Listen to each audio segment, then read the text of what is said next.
from the land of mystery, where dreams become reality, always listening to stories from the past, the present, and the future. This is Back to Your Story.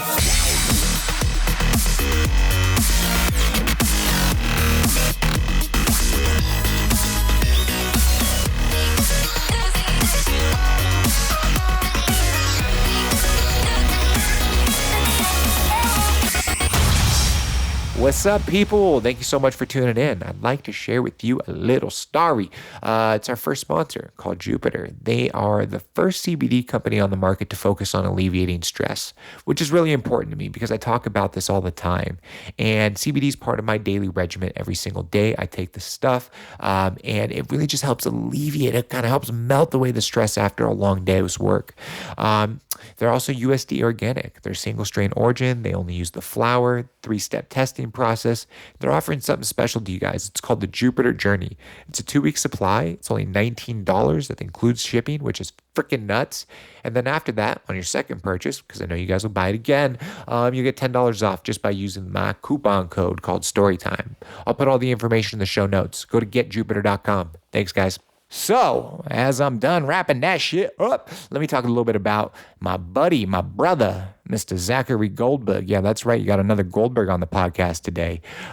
What's funny is he was the first podcast I ever did, but I guess he didn't get the cut. I'm just joking. But yeah, this dude is an up and coming star in the world that he lives in, the world that I live in, the hair world, just anything that he touches his hands to. It's really cool to meet people when they're on the brink of explosion. And we're definitely going to check in with him from time to time. But yeah, let's get to it. Here's Zachary Goldberg.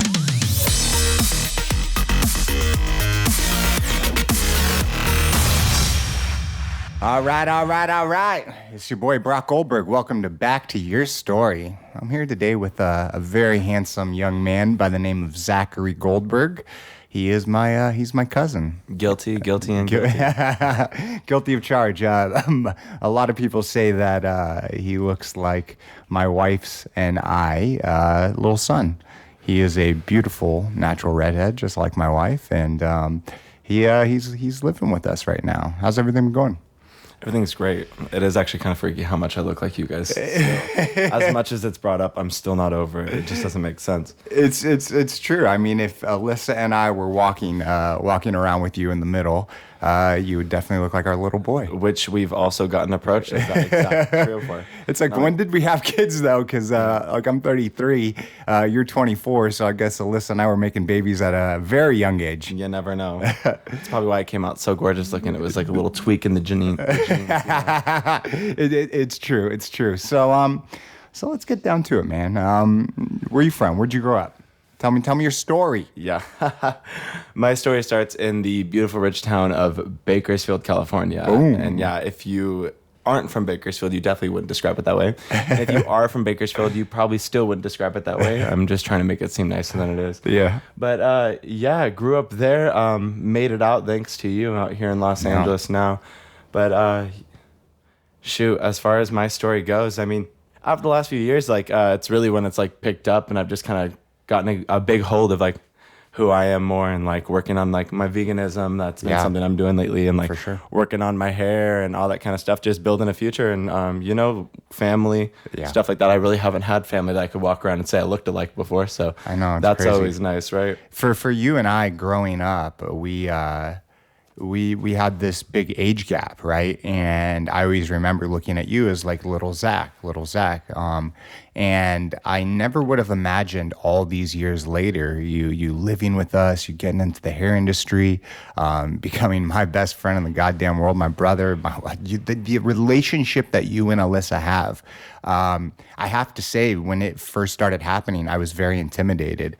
I was like, fuck this. I do not want him living here. Like, I had all of these feelings because for me, I'm like, I don't know, it's like, I'm the only alpha in the room a lot of the times, and having, even though like you're family, right, and even though I knew you weren't gonna fuck my wife, it was just no scary. And well, that's all right as long as I can watch. Nice. But it definitely intimidated me, and it took some time getting over. And I do remember sitting down with you, having a conversation when it was ready in time for you to move in. And we sat in the kitchen table, and it was just, we were talking about passiveness. You know, for me, having a lot of roommates, regardless if they're family or not, I would always let things slide, and then they would always manifest and manifest. And I don't know when it happened.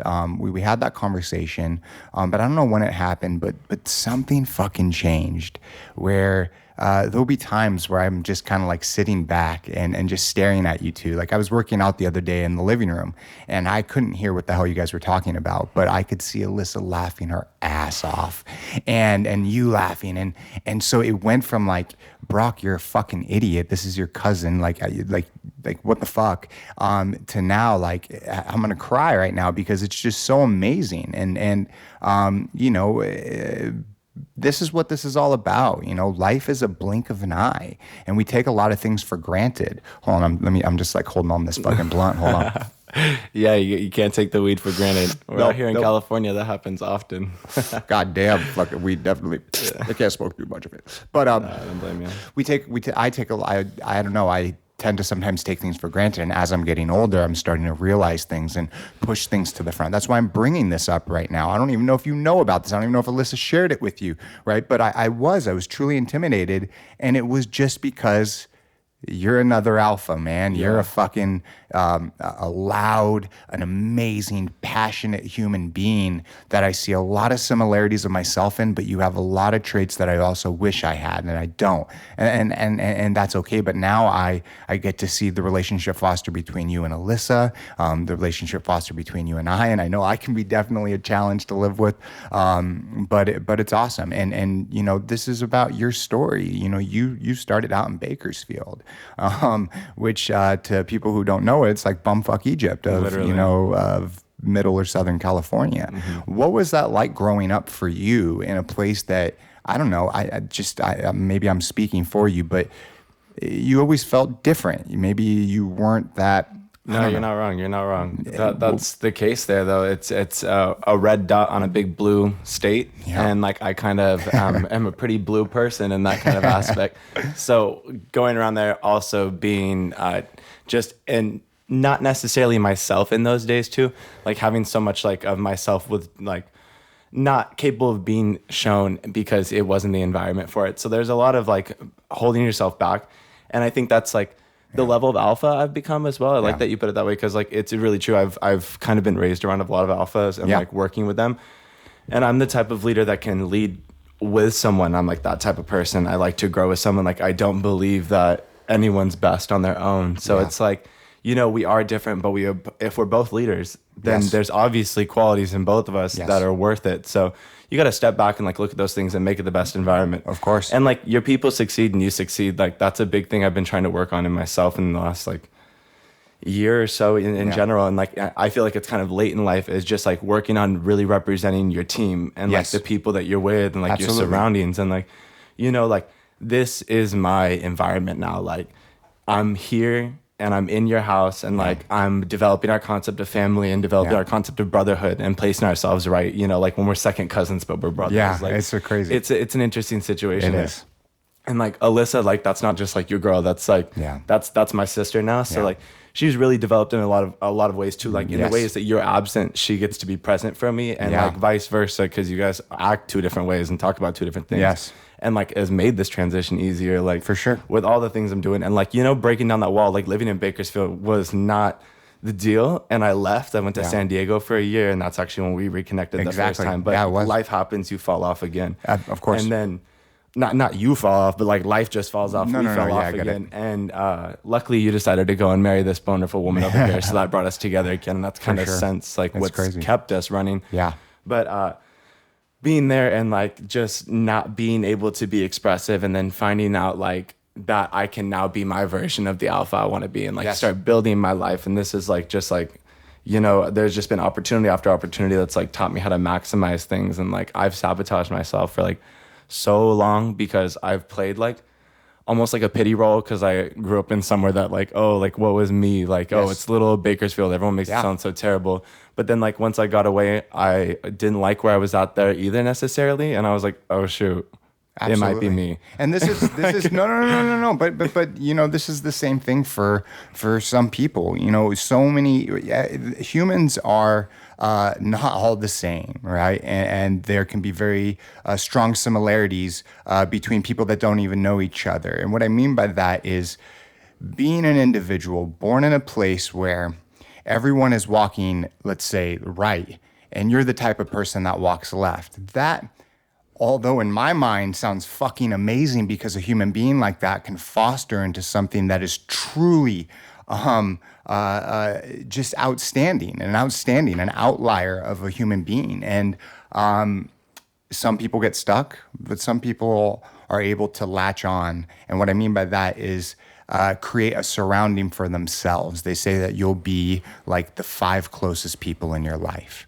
Well, I always give this kind of analogy, like if you hang out with a whole bunch of fucking drug dealers and drug addicts, well, what are you going to probably be? Shooting up. Exactly. If you hang out with a whole bunch of millionaires and people that are successful and that take care of themselves, and maybe they don't even have to be millionaires, just people that work hard and push forward in life, right? Just throw the millionaire thing out. But people with their head above the water. Exactly. And well, what are you going to be? Looking for. 100%. And it's really awesome because I remember the very first time I reached out to you trying to get you to just check out the hair industry and all of that. And it was in such a, looking back. You were insane. Yeah, well, looking back, I was like, nah, I probably should have taken him something like ISSE to show him like the big part of the industry. ISSE is the International Salon and Spa Expo. It's like the creme de la creme of a hair show. 30,000 people attend it. And it's a party. It's a fucking party, right? You don't even have to be a hairdresser and you'll have a fantastic time. But I reached out to you, and I'm happy that when I reached out to you and brought you to a class that I was teaching, that you're like, no, like not right now, pretty much, right? And that was very smart because at that time I was not ready in my life to give you all that I think I can share with you as you get older. And I know there's a lot of things I'm learning from you too. So it's a vice versa thing. It's not one way. Like you were still learning. It wasn't your time to be the mentor yet. And like I felt like I was still learning in a way like it wasn't my moment to be the apprentice in this situation. Yes. Yeah. And like I wasn't ready to take myself into that situation. And I mean, I could have said yes and like went to ISSE with you 4 years ago now when you invited me. Yeah. And I'm glad I waited until 2 years ago or a year ago when I had to make some pretty wild decisions on my own. But there was a bunch of things that put me to getting there to where I can actually withstand being here now, like cutting off my life, changing everything. Of course. So people that would be listening to this, when you're talking about what were you doing before you moved in and shared this beautiful home that Alyssa and I have with you, before you moved in and, started working with Tamara, what were you doing before that? Yeah, before I got in this whole hair game and being right where I'm at right now, I was I'd been working since I was 16. I had my first job in a restaurant, and like after that, it was just uphill with job after job of like being good for myself, putting myself at the top spot in those positions and doing that and kind of overachieving in a lot of big ways, which sometimes I'm like, damn, you really put in all that effort for that. But then I'm like, no. You got to pull your own stuff out of every single one of those situations. And like all that work I put in to be able to apply to my new profession that I'm doing now, like my version of college or something, you know?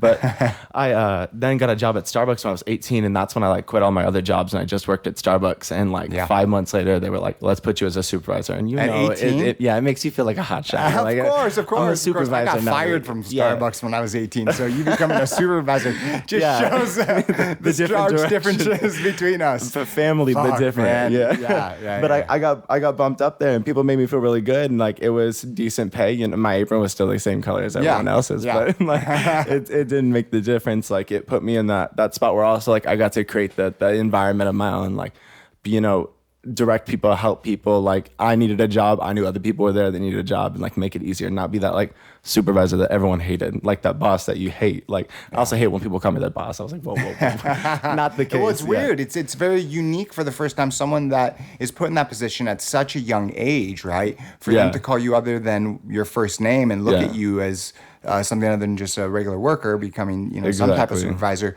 It's a lot. It's a lot. Well, one of my partners that I had to manage at the time, I'd have to do sit downs with her. She's 56. Holy shit. I was like, you're literally like, she already had a career, a profession, everything. And then was like, oh, I'm just going to go work at Starbucks now. I'm over that. I retired. I'm like, okay, well, that's not, we still got stuff to do here, Come on, lady. Yeah, like you can't just be gabbing around the whole time. But she was real nice, but that taught me something about myself. And so I worked my way through Starbucks, and I held keys at like 6 different stores, and I worked my way up and wanted to do a bunch of stuff, open brand new ones, and like really went through like a lot of training and like hard work and managing people and being inclusive in the workplace and like kind of actually being in a free environment too, like being in Bakersfield, but still getting to like be inside somewhere that like you create. Like Starbucks is so inclusive, like So I have a question, and I already know the answer to this, but I just want to ask, or I'm going to share with you. When I worked at Starbucks, it's so crazy to see how Starbucks has changed and evolved as a business. Because when I was 18, 19 years old, working at Starbucks in West Palm Beach, Florida, you had to cover your tattoos. I was sleeved up. I had to cover my tattoos. They're way more strict. I couldn't have like a beard, anything like that, right? And to see now evolve where it's just like, obviously tattoos are so acceptable now, but it's just crazy to see that. Yeah, you can wear your own shirt and not a black polo. Yeah. And I couldn't like grow out like a beard, and even though I wouldn't have back then, you couldn't have a bigger beard. But your hand's fully tatted right now. Like you would have been never even considered in that situation. So for me, even looking like at my hands now, it's like, holy shit, I always loved Travis Barker, always loved tattoos. To think now at 33 years old, to having my hands fucking blasted. Yeah. Well, that's the pleasures you were trying to create with the lifestyle you built, though. Yeah, that's why we want to be hairstylists. Like, if you don't want my hands to be tatted, then like get out of my chair, So No, I get it. I get it. So you were at Starbucks. I was there from 18 to 22, and I left. Longevity. Yeah, I left there when I was 22. I worked between Bakersfield and San Diego. Then I moved back to Bakersfield for a bit. Why did you leave? I left Starbucks because like I felt like moving up, the people that were already like above me, they were going to be my peers and my equals, and they weren't people that I thought were going to take that legitimately. And I was like, well, I'm going to get myself just into more chaos, into another career path that I don't want to be down. And I was like, you're going to be a Starbucks manager making $50,000 a year at 22. That's great, but it sounds like I'm gonna get stuck. Yes, and that's not what I was looking for. I left and went over to the bank. Yeah, I just had to go this way. You go right or left in your life, and you fucking chose. I'm about right jumping. answer. Yeah, it's good. I like to jump, and like I left there and I went to Current Schools Federal Credit Union. They're a big credit union. Took care of their employees. I loved it. I got myself making good money. I mean, they shot me my own desk and my own extension. Nice. So this is that next phase in your life. Yeah, like that's adult awesome. job. That's like that adult shit. Yeah, like where I'm wearing like a suit and tie every day at work. I can't see that. I can't see that. Exactly, because I'm such a different person than really that. But I came in there looking snugged out. Yeah, of course. Dapper head to toe, hair always. I used to. I remember one time I was there. I got cornrows done, and I had long hair. It was just before I had seen you. You had cornrows? I had 8 cornrows in my hair, and I went to the bank for a week with them in. And like, what did they say? No one said anything to me. I got compliments, but nice. I had people saying like, "Are you serious? You work at a bank and you're going in with some cornrows right now?" I'm like, let me do what I gotta do. If I gotta wear this suit, I look pretty, bitch. Yeah, on God I did. Yeah, I had the little beads in them and everything, the little cross hanging out. Love it. I fucking love it. But it was a good job, and like I answered phones there and did some stuff like that for them, and I liked it because you got to talk to like people on the phone all the time. Like I'd get old people calling in just to check their balance. Next thing you know, we're talking for like 2 hours and I can't hang up on them. Holy shit. And they're telling me the craziest shit. Or they're just like having hearts. Like I've cried on the phone with people like having similar heart issues to like my father and stuff like that. Respect. And like the kind of stuff you just like hear about when like people are just calling in like, hey, I waived your $30 fee because you overdrafted because you're broke, I'm broke, we're all broke, we get it, it's Bakersfield, you know what I mean? Totally. So, how do you decipher between the two? Because there have been times in my life where I call in and I get a completely different response, right? Just their I think it's just about the person behind it. And also the environment you work in. Like I've been lucky enough to be in really good work environments. Like Current Schools also took care of their employees, like cared about what people thought about them. They were a hometown kind of deal. Nice. So You can get into places like you work at an actual bank like Chase and stuff when they're like, or like what was it, Wells Fargo that had some stuff all over the news, like there's always crap going on. It's like those employees don't want to work there. No, of course. And that's part of the reason I ended up leaving unless you're too. that higher up, the bosses. Exactly, you're making real coin, but other than that, you're just taking sweat over the phone the whole time, and that's not something I was interested in. Dude, I'm sure people I know for sure, like in some Asian cultures that people do that because of the monotony, the amount of hours and just type of work they put in. A high risk of suicide. Yeah, right? And it's really true. Like you're sitting under fluorescent lights at the desk all day long taking phone calls, and like they have me timed on everything that I'm doing. Like if I have to go up and take a piss, like that's timed. That's crazy. So it's like I'm not interested in you having like my phone topped, my computer topped, my laptop, and then I started training new people. And I'm like preaching about like, we got to do what's right for the member and all that. And I'm like, I'm realize I'm a member. And like when I call in, I want someone to really give me A1 customer service. Yeah, of course. But also, I don't give a fuck. Yeah. Like, get your check and get out. So then I realized like, you have to. Once again, I'm crawling up a ladder that I was like, shit, if I go up this ladder, I'm back in a position with more money in my pocket, but shit I don't want to be doing. And like, money has always been the motive, but at the same time, like I really am trying to keep my mental sanity as much as I can because like it's wild out here. So once again, I just up and quit. Like one day I packed up my desk and was just like, later guys, I'm out. 2 days later, that's actually when I came and saw you. I was at like 45 minutes away from your house at like a dinner party. I had like a few glasses of wine. It was like in the middle of the day. And I was like, bro, cut my hair. I've been growing my hair out for like 9 months and I got to get a job now. I remember that. Was that at K? Salon K? No. That was here. That was here. That was Holy here. shit. You weren't even at K anymore, but I came here because it was a year ago now. Last November. It was like November 8th of the year before last. So 2018. Yeah. Because I had literally just quit and I came here. You gave me like a 3-hour haircut and we were just bullshitting about 3-hour haircut. That's a typical brown haircut. Yeah. If anything, it was on the shorter side of things. But we ended up talking. It was like November and then you were like, oh, I got this hair event in January. Yes. And I was like, oh. I remember that shit. Fuck, man.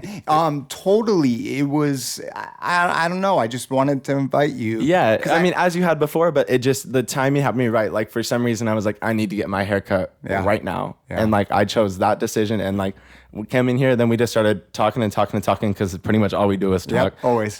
And so, you told me all about it and I was like, well, shit, but I need a job now. But, I started doing like Uber and Lyft and some stuff like that, which was cool too, because you got to keep your own schedule. You got to, make money on quick. If I need to make a bill, I could go make a bill real quick. Absolutely. And like live my life and take out whenever I want. It's fantastic. I mean, just to even think that there's a company like Uber, right? I know a lot of people like talk concept. Shit, but like we now have the ability to just look at our phone and if we have a car, get a job like that. Yeah, let me go make some extra coin. Make as much as you want. Mm-hmm. Now, you might not like how much they pay you, right? An hour. And I don't know because I've never worked for Uber. But the point is having that ability because that if you want it, you got it. Like, of course. It's not necessarily like, I don't look at it like a career. Like a lot of people do it a lot and they want to do like, they've been passing new laws and stuff about them having to make them actual employees and whatnot, which seems like a hassle and a half because it takes away the freelance side of it. Of course. Like even with the hair industry, like you're doing other stuff, but when you want to cut hair, you can cut some hair and make some extra coin. Absolutely. So if I need to go score some extra cash, amazing thing, right? Let me go and pick up my car that I have a car. I pay a car note for a reason, my insurance for a reason. Let me go make some money back on it real quick because that's just the way it goes. But they might not get paid the best sometimes, but that's if it's busy. If it's not, and also it depends on if you want to hustle. Everything is always about how hard you're going to put in some effort. Absolutely. Like, you get 20 hours at your job, pick up a shift. Exactly. Pick up another shift. Absolutely. Do what you can. Look for other things. Like so many people kind of get stuck in their norm, and it's for you. You've had this innate ability to take this leap of faith, and if you look at the macro, the bird's eye view of your own life, it's on this trajectory that is going up and up and up and up. And if you though I feel hella low sometimes, but that's just the way it goes too. It is. It's so hard, and I know what he says to you. It's like you at this point, you sometimes can't see the light at the end of the tunnel. Yeah. But once you reach that, you can see it. That's way too close. No, you'll hit that part. No, you'll hit it, and then there'll be this other tunnel and this other tunnel, and that's where I'm at in my life, right? But You keep hopping out your tunnel and building a new one. Yeah. Fuck, man. I want to build 10 tunnels. I mean, this is a new one right here, too. It's just like creating all these different aspects. I mean, like, even sometimes I sit back, I'm like, damn it, Brock, you literally just pulled me into hair this year and you're trying to pull yourself out of it in a way. But it's like, you know what? It's just constantly showing me the same thing as like new endeavors. It's the same thing we've represented in each other's lives for a long time. Absolutely. It's just like opportunity on opportunity. We have to. So. We have to. And so now you leave there, you do Uber, and what happened next? We met, and then ISSE rocked, and I had a really great time. Like, everyone was just like super nice. I saw a lot of crazy shit. Like, it was just a bunch of like punk hairstylists just like doing their thing, and like I invited you to work, right? Yeah. So you invited me to work there, and like so we went. It was I'm like, yeah, bitch, I invited you to work. Don't forget. Exactly. Brock Ergo, the reason everything started. No, I was just there. trying to paint a picture. But yeah, so once you invited me, though, you know, I was smart enough to say yes this time, and like lucky enough to be able to say yes, because, you know, even if I came and got my hair cut by you and I didn't quit at the bank, you could have still invited me in that moment, like you did last time when I had a job. Yeah. And I would have had to say no because I couldn't get time off like that. You know what I mean? So it's like, you know, jumping out of something creates all these different like open doors for you, and like I'm just like continuously like trying to just reach and run for them. But so we went to ISSE. It was like 5 days long. Yep. I felt like we were like rock big stars. Hair show. Yeah, exactly. I fucked up your hair, which then let you get the hair. Was that there? It was a real late night haircut. And then Tom Chapman fucking cut your hair. Yeah, right? exactly. Tom Chapman, the barber director at JRL. Yeah. He came through and cut my hair for the show that day. Killed it. Yeah, dude. it looked great. And Dude's then that was one of those moments where I was like, oh damn. Like, first day I walk in this place, I'm already getting my hair cut by a huge hairstylist. Like, everything was just like this seal of approval. It felt like it on top of it. Of course. And then I got my hair cut by Tom as well. He was the second good hairstylist besides yourself. Listen, I call my flaws, man. No, you've given me plenty of great cuts. I know. Plenty of great cuts. Yes. But so that was a really, really good time. And, you know, I just kind of fell in love with like the whole team and the whole like atmosphere of it all. And then, you know, some stipulations came along with it. I couldn't just be Zack. I had to be a hairstylist too. So, you know, I had to go. It's so crazy, right? Because we talked, and you guys set up a few guidelines. But we set up the guideline. But the story, what happens next, is just so fucking cool.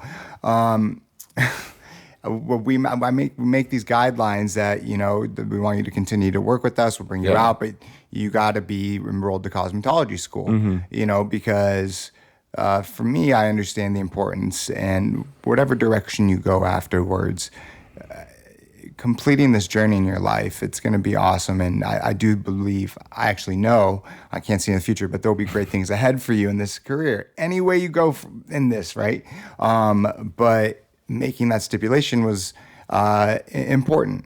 It was important. And I'm glad it did, though, because I mean, I'm going in a place with hair. Like, I got to be like truthful, you know what I mean? Like, I can't be just some salesman. No, I know. Like, that's not like what I want to do. And I needed to create a career around it too. And that's what it's given the opportunity for. It's just a craft. Like I said, like, you can do it on the side with anything. Like, we're businessmen at heart. Of course. So like, we're just going to take it in that direction. And that's really our end goal anyways. Yes. But I'm glad you and Robert did set that stipulation. And like, then I went out and I matched that. I was going to go to some hair school in Bakersfield. And I was still looking for a part-time job because I only got one check from you guys. Like, it wasn't like money. I was working with you 7 days a week, you know? So not at all. I was still looking for a job. I remember I went through 2 interviews at Chili's. I was like, I'm trying to work at Chili's. I'm vegan. I don't want to do any of this. It smells like meat in here. Like, and then fuck this. They still didn't call me back in the long run. Like, I was getting rejected. I got rejected from a nursery. I went to a nursery. I swear, I think the guy just thought I was like, I was probably a little cocky, but it was a nursery. It was nursery. Yeah, I came in there with way too much info, but I grow plants too. I was trying to put myself in a decent environment, but I was just like looking for stuff like back and forth, and then nothing was working out because I was supposed to go to hair school like 3-4 days a week, and like that was a hassle and a half, and then I'd have to work, school, pay for that, and then, you know, it was gonna put me back like thousands of dollars because, you know, you're going to school, and everyone knows that's not free. So, you know, I knew what I had to do to make myself make money in the long run. Which was so crazy, though. Like, you signing up for cosmetology school. Yeah, and well, in the long run, too. Taking out a $15,000 loan, literally. dude. And that's what got me to Chicago with you guys, though, because you guys wanted me to go to Chicago, go to another hair show. You fucking did and it. And then when we were in Chicago, it was the beginning of April, and I was enrolled in hair school. I was going to start April 17th. That was my first day. And we were there through like the end of March, beginning of April. And that's when I was just trying to sell some brushes to some people, hustling, trying to get a discount from Brock. So I was like, I'm pretty sure I was walking over to see if I can get someone a 10% discount on some brushes to make a sale. And then you introduced me to my current boss, my mentor, Tamara. And so now I walked up and you were just like, oh my gosh, this is my cousin. And I was like, this is not what I'm here for. But it was the perfect situation. It was fucking perfect because she had always come up to me like so many times. Tamara Dejo, based out of Burbank, California. Toluca Lake, California. Yeah, check out her salon. But that being said, she's always asked me like, oh, come like work one day, or I'm pretty sure she was hassling you at the moment about working in her salon. Yeah, and I was like, so I came to break a little heat up real quick. No, but I was like, if you I can't give you this Goldberg, but here's one. Yeah. And then what happened next? She was literally like, oh, well, my apprentice right now is looking to go start on her own. Like, I'm looking for someone new. And I was like, wait, hold on. You want to pay me to get my education and work with you out in Los Angeles? Beautiful. Like, and we're in Chicago right now. So I'm like, that's wonderful. Let's connect, crazy. Exchange information. And then that was all like in like a 5 to 8 minute window. Yes. Got my 10% approval, ran back, sold some brushes. And then we finished that. That was lit. Damn. So I didn't go to hair school. I ended up going and seeing her, like, I'm pretty sure that same day, instead of going to class, I told them, I'm like, I'm out. I knew I was going to work out with Tamara. Like, she hadn't even given me the go that I was going to be her apprentice yet. But I was like, I'm not getting any checks from the school. Like, I'm not making any sweat off my back right now because I didn't have a job. I didn't have money like that. Like, just trying to live, I went to her. I thought it was cool. It was really interesting. I worked with her for a full day. And then I went back like 2 more times and we were like, let's get the ball rolling. So it took 6 weeks to get my apprenticeship license so I could start legally doing hair with her. Nice. And so in that time, and it was taking about like 8 weeks, but we sent that off. The day I sent it off was the day it was like May, and I went to San Diego for 4 days. And from Memorial Day weekend, partied my ass off. I remember that. And then hopped on the plane, the first plane I'd ever gone on alone. Flew to Florida to meet up with you. Your mom's plane miraculously got in at the same exact time. That was so crazy. Yeah, hers was like an hour early. And then we ended up Ubering back to you. And then we just like we went to Florida realistically for this whole trip was for Ergo. We went to Premier Orlando out there. And huge trade show. Huge show.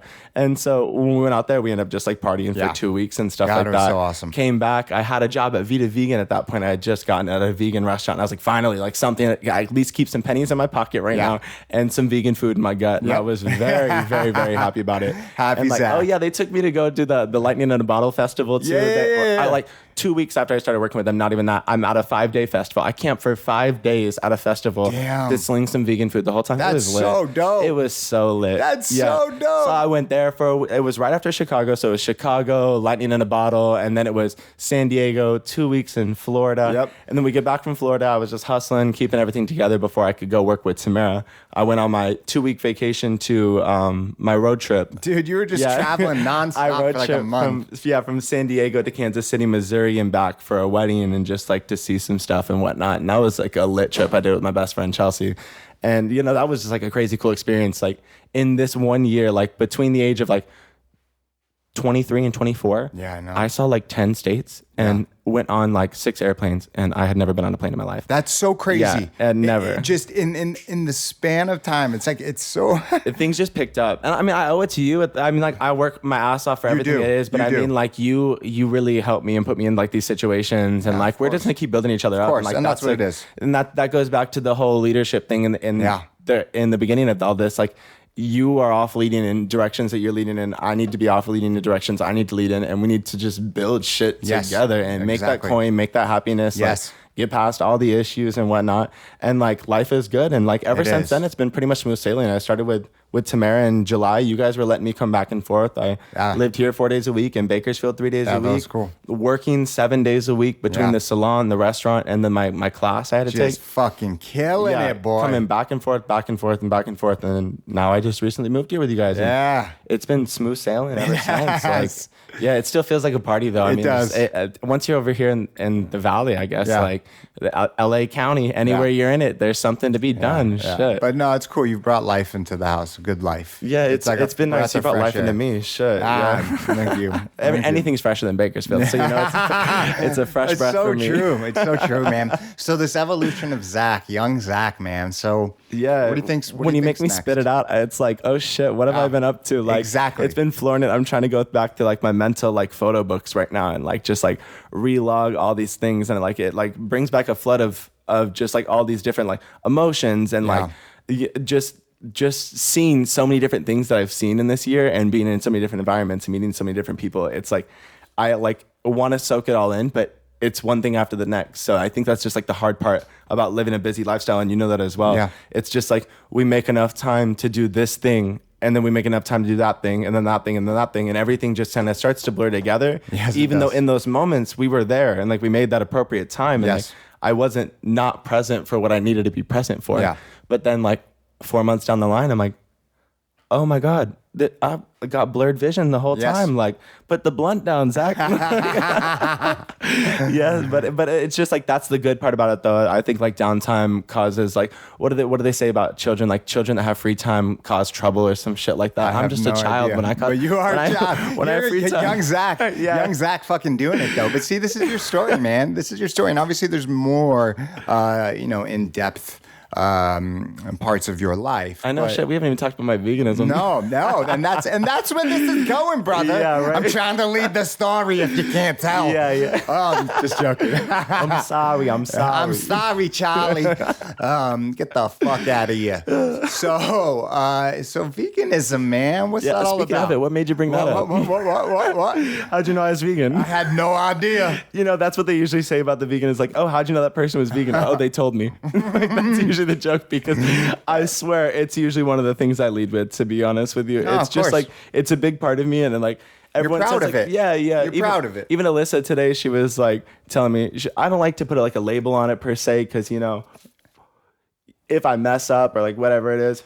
But I'm like, I want to put a label on the situation, because then when I walk out and I'm like, I'm vegan. Yeah. People are like, oh shit, he just said vegan. Like, and then people sweat because they realize all the stuff that goes behind it. Like, they all seen the videos of the cows getting beat and stuff like that. Yes. They all seen the chickens. Like, everyone's seen so much of that violent stuff that like they know. So like everyone gets feeling the guilty right away. I don't want to like lead with that per se, but I mean like shit. If we got a very little time that till they say like shit's really supposed to pop off with this planet, and we can already see it like places like with all the hot topics going on, like Australia alone right now. Yeah, like, I mean it makes my blood boil, like fire. Yeah, let alone the insane. earth boil. And that's I think we're at this dynamic shift. No, it's true. But I think we're at this dynamic shift in our culture and westernized cultures and cultures all across the globe that we're starting to understand. Some of us, not all of us, but some of us are starting to understand the implications, like yourself. A much larger amount of people. Yeah. But do you see a day when everyone's just not eating meat, or do you? I wish I could. Yeah. But it just seems so improbable, because like there are so many things. Like it's just like, your own negativity, or like I was talking about my own negativity drawing me back in the world. Like my veganism is something like I feel like so positive about. Yes. And I'm like, yeah, positive. And then like my negativity side is like when you're talking to someone and they're just like, oh, but I love meat. My whole family loves meat. It's delicious. And they have nothing other to say than like some sensory like pleasure that they get that they don't want to make a decision over. And then I get so like put off by that, because it's unfortunate, because I understand how much like a sensory pleasure means to someone. Yeah. And like why like it's hard to tell someone else to take it away when like it's been so hard for me, but I understand the heavy implications of it. So like I kind of come at it with like a kind of an aggressive approach sometimes, because like I want people to feel that and get that too, because I get that people like the taste of meat. And for me, it's not, I didn't like the taste of meat. I fucking love the taste of meat. Like it was good. Like, but it's not just meat, it's animals. Like I love the taste of cow. I love the taste of pig and chicken. And like, I don't like, that doesn't sound cute to me. Like I don't like the concept of like, slaughtering all the animals on the farm. Like your little farmhouse that you used to play with when you were a kid. Yeah. That was just a bunch of plastic set that's probably sitting in a landfill now. Yes. Is literally just a bunch of animals that you're going to end up slaughtering. But like there's, it's just like I was telling you, like, one of like things that bothers me that pushed me vegan is like seeing like people care so much about, we were watching Don't Fuck with Cats. People get so put off by what people do to a cat. And then they get so put off by what people do to like, like innocent like pets and stuff.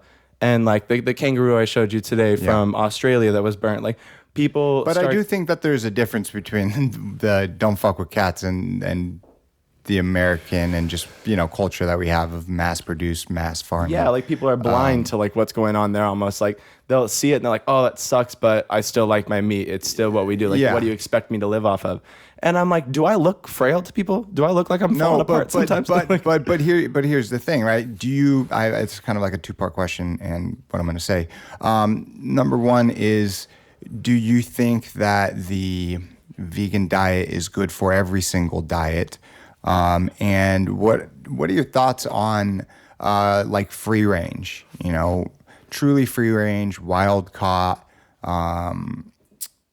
fish, animals. Yeah. Okay. So like as far as like veganism being for everyone, I really do think it is for everyone. Like some people like to believe it's not, but like you can go and find the things that are in meat these days. Like we have so many resources. Like a vitamin cabinet in general. Like, some people don't want to take supplements, but like, honestly, if your body's not getting what it needs to from a vegan diet, you probably need to be taking supplements anyways in your life. For sure. Like having like, even like you can't do gluten very well, or like people that have nut allergies or like soy allergies. Like they say like a vegan diet doesn't work for them, but it's like, there's so many other things we can eat. Like so many things that people think are necessities, like other places in the world, they can't even eat them. Like they're not even there. It's not even abundant. Like they shouldn't even have been where we're at. And sometimes, not saying like support some paleo diet or anything like that, because I don't necessarily believe that works either. But I think if you're willing to find what works for you, it's out there. But if you're willing to settle and say like the meat works for me, this is what works for me, then like you're going to do that and you're going to suffer the repercussions in the long run. But I think it works for everyone, but I think getting it across to making it work for everyone is the struggle, like building the right diet. Having, a vegan-based diet and that gives you all the nutrients, the amino acids, the proteins. Yes, you can get them from supplements. Yes, you can get them from, different types of like tofu and soy-based products. Yeah. And so on. But to actually have all of those things, it's not affordable for a lot of people. Most people across the globe. Vegetables and soybeans are like affordable. It's like what we feed the animals. Of course, but it's not even just that. I'm talking I think people want the luxury on a global scale. Mm-hmm. And just here's the thing, though. We've made eating food so quick, so easy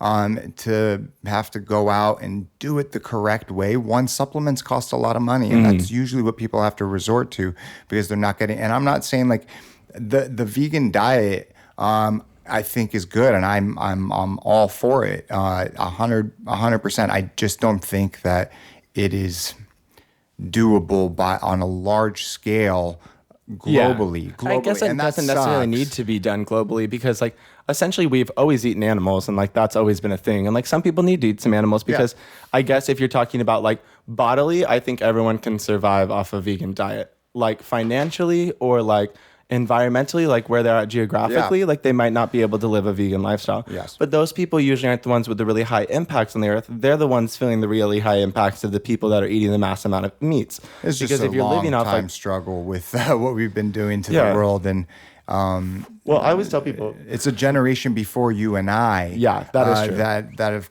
caused these implications, and we are the first generation that is having to deal with the issues that have arrived because of not caring for the world in the way that we should have in the past, 150, 200 years. And primarily the biggest chunk, in the earlier years has caused more and more issues. Factory farming. It's really been the big issue. And that's kind of where I go with a lot of it is like, people can eat meat and like their sustainability with meat. I don't think there's a cruelty-free version of meat. So if you stand for that, there's not. I mean, you're killing something that doesn't work that way. What happens if you're like killing it in the wild? Joe Rogan, he uses a bow and he fucking does it in a way that we would have done back in our early days. Back to, do you need to do that? In like the environment we're in and the climate we're in and like what we're doing, is that necessary?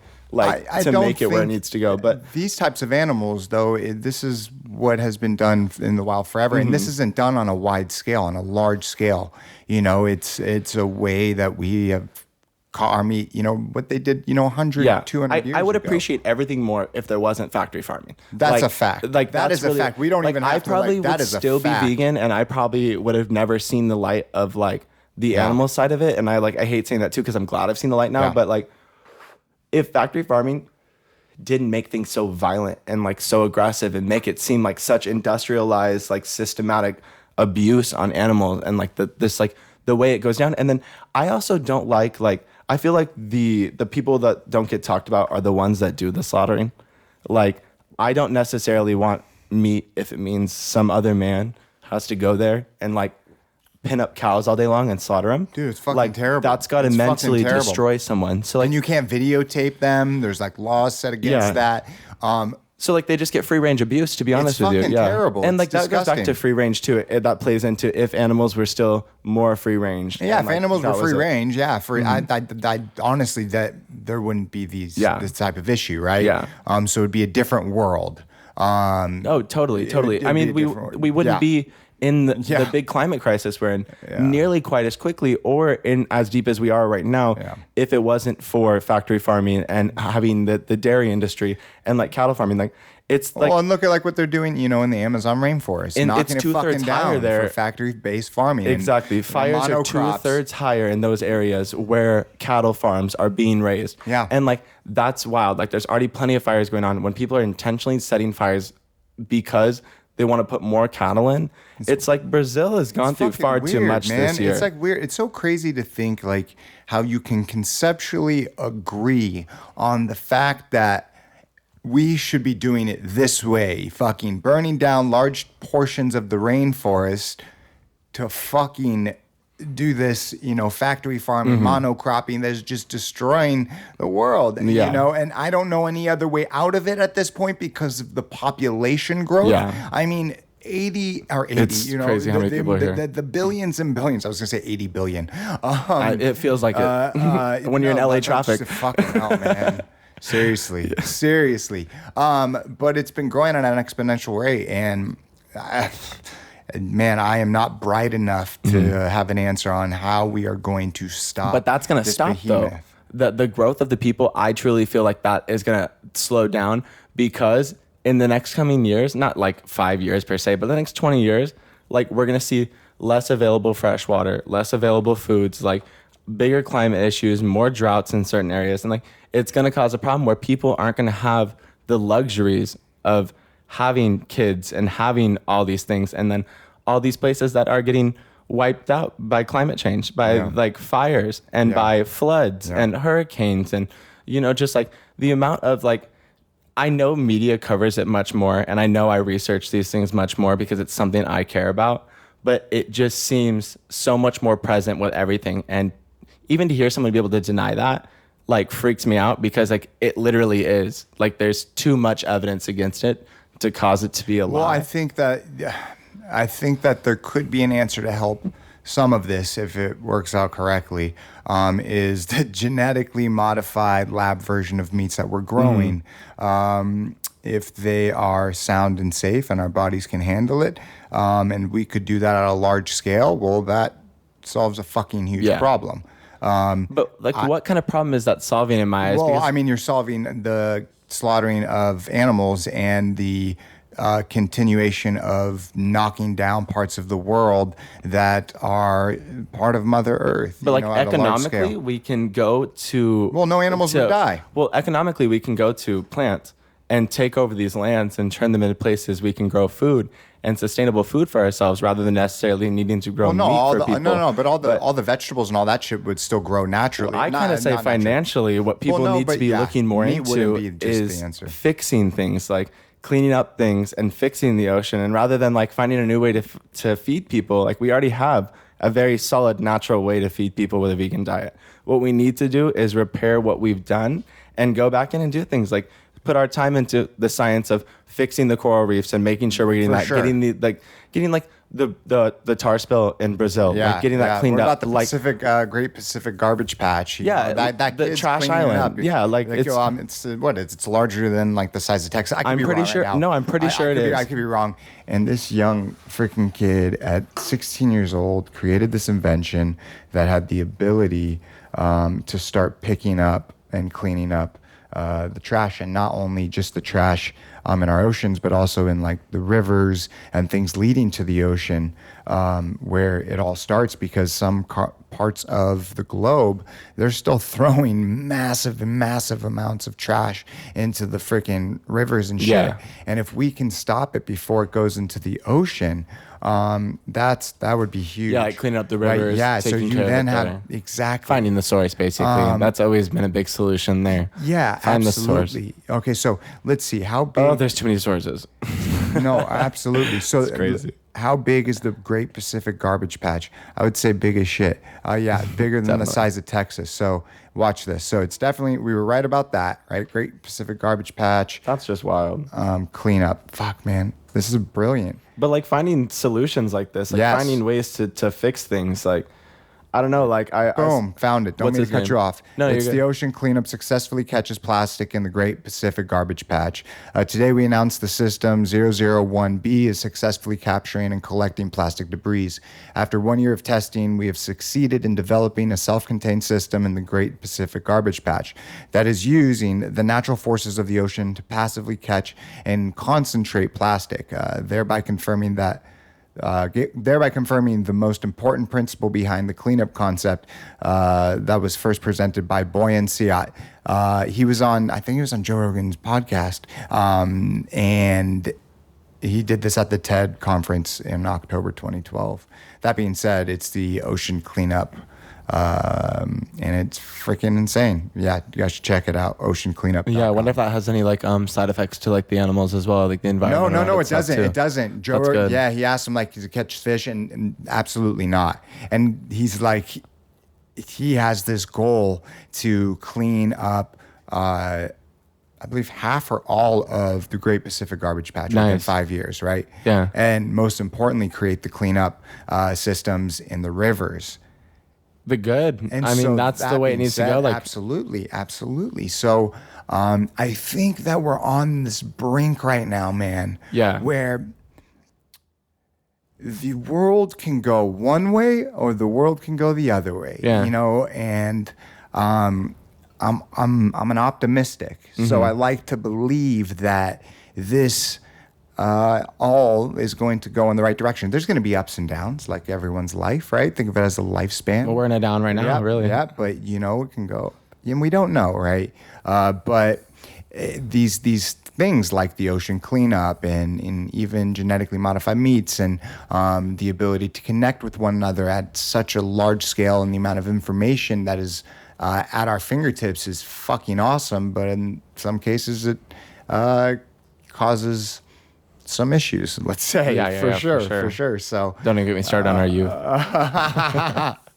So I don't know, man. I'm just I like to be optimistic, but I do love that you're so passionate, right? Yeah. you got that. I'm that definitely passion. a passion-based You got person. that passion. It's, You need it in life, you know? Yeah, for sure. So what's next? You gonna keep riding the wave? Yeah. I mean, like, it's hard to think of what's next when everything has just been like, you know, when you find yourself truly living in the moment, you know. 100%. But it's like so many things have been going on. Right now, it's just really like I'm in a stationary period where I've got to sit and just hone in what's going on right now. Like, Yeah. I had a busy year last year. We're still going to all the same places this year, Yeah. doing the same kind of stuff. So, you know, I've just got to learn how to build a life that works with that, and then also sit back and make sure I'm practicing my new craft and like Yes. making sure I'm practicing my new idea of business and family and all the different stuff like I've got to work with right now, and just like kind of like focus on that, because I don't want to get myself like too ahead of the game and like start sprinting down the road, because like I always want things like too course. quick, and I already find myself doing that. We were actually just talking about that beforehand. Yes, And like I yes. just want to It's make sure important. that I am building relationships solidly. I'm building my foundation in here solidly. You are. I'm making my For sure. my mindset towards my business ideas of what I could do with this and like what we're going to be able to do with this solid, and like really redirecting like is like what can make me money, and like what I can do that necessarily makes me money that isn't like a passion or a goal or anything like that. Yeah. Just like learning side hustles and like, so like stepping back and like watching for opportunities and stuff. Like 100%. I'm chasing a lot, and like I kind of can just stop and like watch. There's so much going on around me now. like watch for the right opportunity to once again jump. Like you said, it's the same thing with like the world that has the opportunity right now to go one direction or the other, really.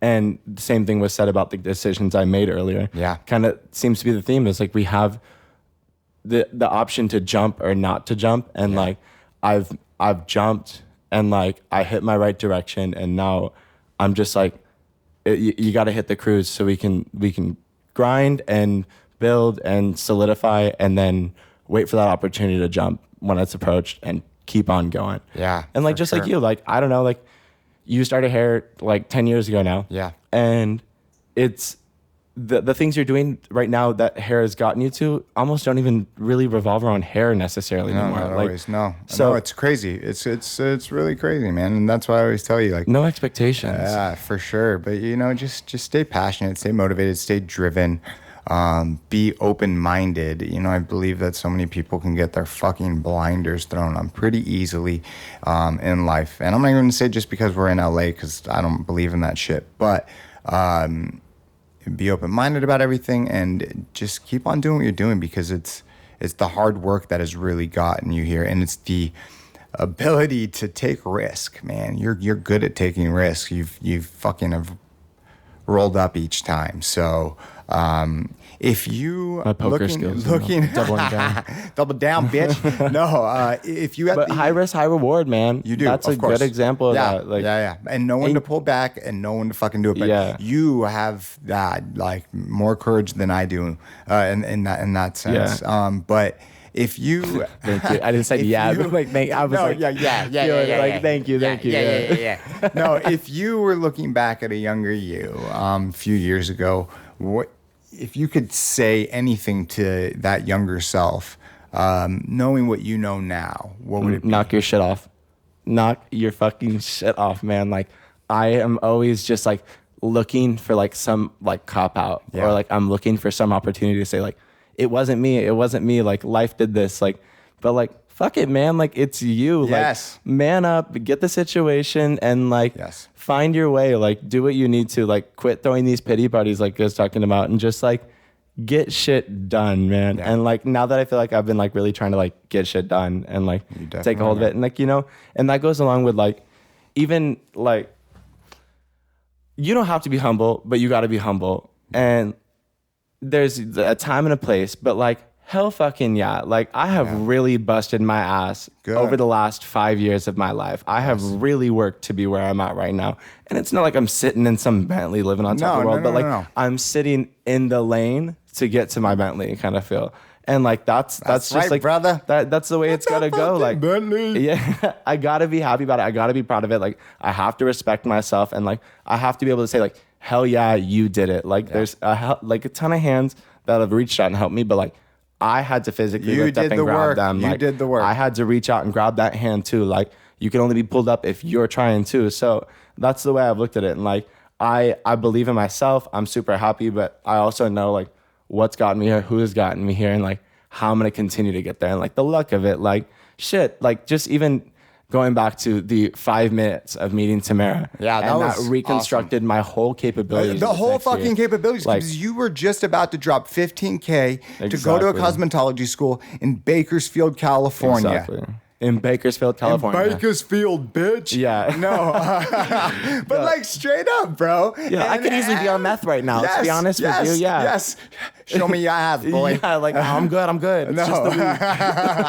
I swear to God. Yeah. Honestly, I could very well easily thank God I'm gay, because I could have had Yeah. someone pregnant right now. Like, that's a good possibility too. Like, you know, there's so many other places I could That's be. so funny. But like, I could be $15,000 more in debt. And Yes. I could be not getting paid to go to school. I could be getting a low income like education. And now I'm in a spot where sometimes it's hard to recognize what I Yes. have, but like, it's also like, I'm in a spot that is so much better than I ever could imagine myself being in, as far as Yeah. what my education looks like, my financial situation. Like, Yeah. I'm getting taught one-on-one working for someone, Yeah. getting paid and getting tips and getting my education. And Yeah. like, in the long run, I'm technically less out of debt than when I started, and I'll have a license in the end. So Gangster. it's like that only makes sense. Like there's no math that could rule against that. Dude, it's such a fucking awesome story. Like, even if you're not a hairdresser, you don't even, just looking and listening to your story,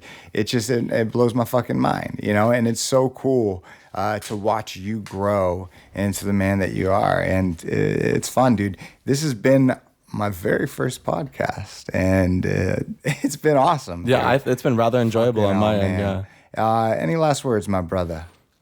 Man, just keep it up. Like, same thing I got to give to myself back then will be the same thing I'd give to me and you. Like, now is just like, keep it up, get your shit together. Like, just keep everything, keep this momentum you have, like this beautiful attitude for life, like the way you keep drawing people in. Like, that's a big aspect of it too, is like how you bring people up. Like, you there's so many, like, I'm like a new case as far as like Brock's like helps, like Brock's come ups in life with like the way he's helped people out.